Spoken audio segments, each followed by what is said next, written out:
तो hello friends welcome back to my YouTube channel आंनि YouTube channel नोंथांमोनखौ बयखौ बरनाय जाबाय तो बहुत ही गोबावनि उनाव दिनैसो ब्लग भिडिअ आरोना तो नोंथांमोनखौ माने दिनैसो लोगो मोनबाय ओमफ्राय आं दायो माने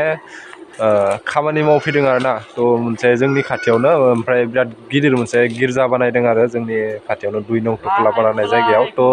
माने बे जायगायाव आं खामानि मावफैदों ओमफ्राय वेल्डिंनि खामानि मावफैदों आरो नै नोंथांमोना उनथिंजाय नायनो हागोन तो माने दायो खिमसि पुरा माने खिमसि टिमसि लगायनाय जाखांबाय ओमफ्राय दायो पार्लिं लगायगासिनो आरोना तो बेयावनो आङो खामानि मावफैदों तो नोंथांमोना नायनो हागोन नै पुरा बिराद गिदिर आरो गिर्जाया तो माने बेयाव पुरा टटेल 10टा खिमसि दङ आरो बेनिफ्राय दायो खिमसिखौ लगायखांजोब्बाय तो माने पार्लिं लगायगासिनो आरो जोङो नै बिथिं आरो वेल्डिं खालामगासिनो लोगोआ ओमफ्राय दासो मोनफैदों जोङो बारा गोबाव जायाखै तो नैबे उनथिंजायनि जे गोजौनि खिमसिया ओरैबायदि गिलिर ना पुरा माने 15-20 जनसो मानसि माने बारासो मानसि नाङो आरोना तो ओरैबायदि गिलिर माने खिमसिया तो माने बे खिमसिखौ थिखांनायाव टटेल माने सानथाम नांबाय आरोना तो माने रायजोफोरा फैदोंमोन थिखांनो हेल्प खालामना फैदों आरो रायजोफोरा तो नङाबाथ' हायाना थिखांनो बिराद गिलिर तो बिदिब्ला भिडिअखौ जोबजासिम नायलांदो तो दिनै मा खामानि सोलिगोन सोलिया तो नोंथांमोननो देखायलांगासिनो दङ तो भिडिअखौ जोबजासिम नायलांदो आरोना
तो लोगोफोर ओमफ्राय जोंनियाथ' खामानिया अलमस्ट जोब्बायानो पार्लिं खुवायनाया माने जों पार्लिं खुवायबाय थादोंमोन नालाय ओमफ्राय थनैसो दंबावो थनै थथाम खुवायनो दंबावो ओमफ्राय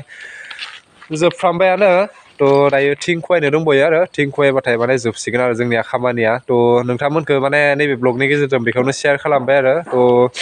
नोंथांमोना सोरबाफोर जुदि बेबायदि माने लहानि खेमसि पार्लिं खुवायनो दंबाथाय जोंखौ कन्टेक्ट लाजागोन आरोना तो नोंथांमोननो आङो स्क्रिनाव नाम्बार होना होगोन तो बे नाम्बाराव नोंथांमोना कन्टेक्ट लाजागोन जुदि नोंथांमोना सोरहाबा खेमसि पार्लिं लहानि बिदि खुवायनो दङबा आरोना तो फिसायानो जा गिदिरानो जा जायखिजाया न' नोंथांमोना जुदि बिदि खेमसि पार्लिं खुवायनो दंब्लाथाय जोंखौ कन्टेक्ट लाजागोन आरोना तो माने जोंहा माने फिक्स रेटखा माने खाथिब्लाबो गोजानब्लाबो माने कुनु बिदि डिफारेन्स गैया आरोना तो गोजानब्लाबो जोङो खामानिखौ मावो तो गोजान खाथिजों जेबो खोथा गैया आरोना तो नोंथांमोना जुदि बहाबा गोजाननिब्लाबो जोंखौ माने इनभाइट माबा खालामजागोन आरो कन्टेक्ट लाजागोन थ' बिदिब्ला दिनै भिडिअखौ बेखौनो फोजोबनोसै आसा खालामदों नोंथांमोना भिडिअखौ नायनानै एसेब्लाबो मोजां मोनबाय होननानै थ' मोजां मोनोब्ला अननानै लाइक शेयार कमेन्ट खालामदो आरो चेनेलखौ लोगोसे अननानै साबसक्राइब खालामदो थ' बिदिब्ला दिनै भिडिअखौ बेखौनो फोजोबनोसै बाय बाय नेक्स्ट ब्लगाव लोगो मोनलायसिगोन